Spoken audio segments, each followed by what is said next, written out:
an iPod, a phone, and an internet communicator. An iPod, a phone. Are you getting it? These are not three separate devices. This is one device.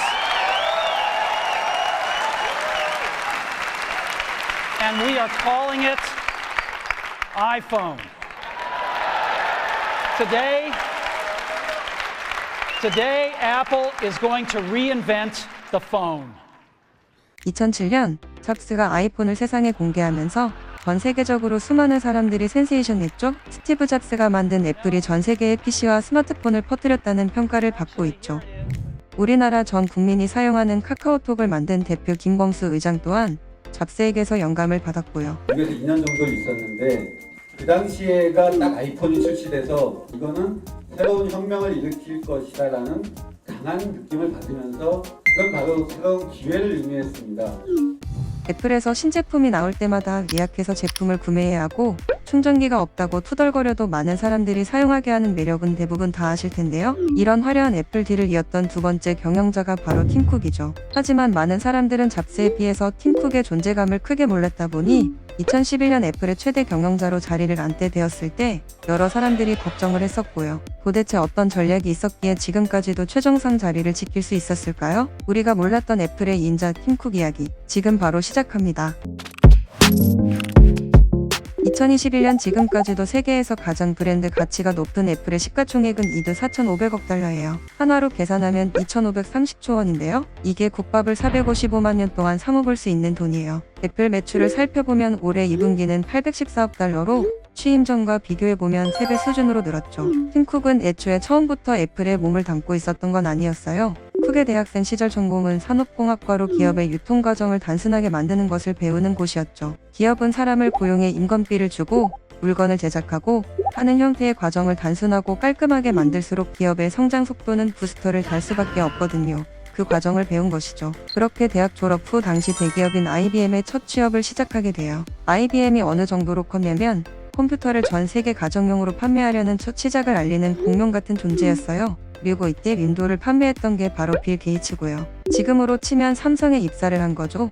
대충 규모가 가능해 오시죠? 당시에 폭풍 성장하는 애플의 목표가 IBM은 뛰어넘는다고 했으니까요. 여기서 팀 쿡은 12년 동안 대기업의 경영과 유통 과정을 배우고 1997년 컴팩이라는 실생회사로 이직을 하게 됩니다. 하지만 이때는 애플이 많이 힘들어 했었던 시기였는데 제품 개발에는 자신 있었지만 유통 관리에는 미숙했던 잡스는 애플을 부활시키기 위해 팀 쿡을 찾아 나서기 시작한 것이죠. 그렇게 쿡은 1998년 세계 전역에서 운영 부문 수석 부사장으로 자리를 앉게 됩니다. 애플의 모든 제조와 유통을 관리하는 엄청난 비중이 주어진 거죠. 쿡은 입사를 하자마자 기존 애플의 문제점을 찾기 시작했고 당시 가장 큰 문제는 창고에 재고가 쌓이고 있었다는 것이었죠. 이게 안 팔려서 쌓인 게 아니라 구매하려는 고객들보다 물건을 더 많이 만들어서 생긴 문제였고 이를 확인한 쿡은 제조 공장에서 고객에게 바로 배송하는 시스템을 만들기 시작했죠. 참고로 이때 우리나라 기업에서도 아이맥 G3 모델을 생산하고 배송했는데 바로 LG였죠. 그렇게 애플의 문제점을 하나둘씩 고쳐나간 쿡은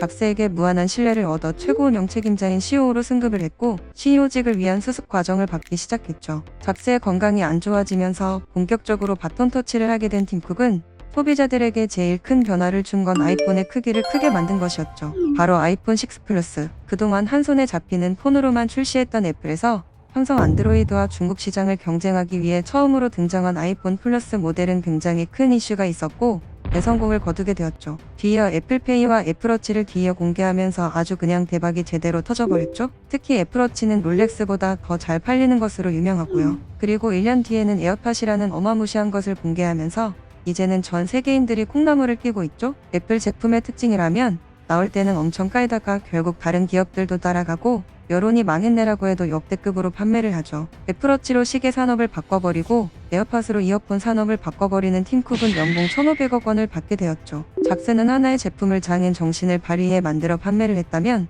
팀 쿡은 애플카, 애플 TV 플러스, 스마트 안경과 같이 하나의 거대한 생태계를 만드는 것이 큰 차이점이라고 볼 수 있죠. 심지어 애플 뮤직을 더 키우기 위해 닥터 드레를 3조 원에 인수를 해서 에어팟 맥스를 선보이고 최근에는 클래식 전문 기업인 프라임포닉을 또 인수를 했죠. 과거 애플이 잘 지키지 못했던 협력 업체들의 직원 대우부터 환경 지킴이들도 많이 평가를 받고 있고요. 마지막으로 팀쿡의 메시지를 전달하면서 오늘 영상 마치겠습니다. 시청해주셔서 감사합니다.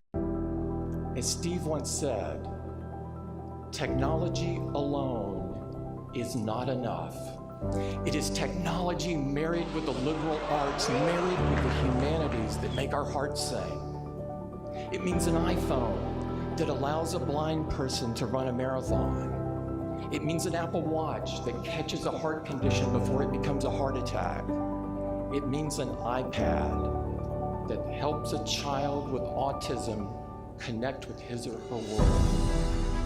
In short, it means technology infused with your values, making progress possible for everyone.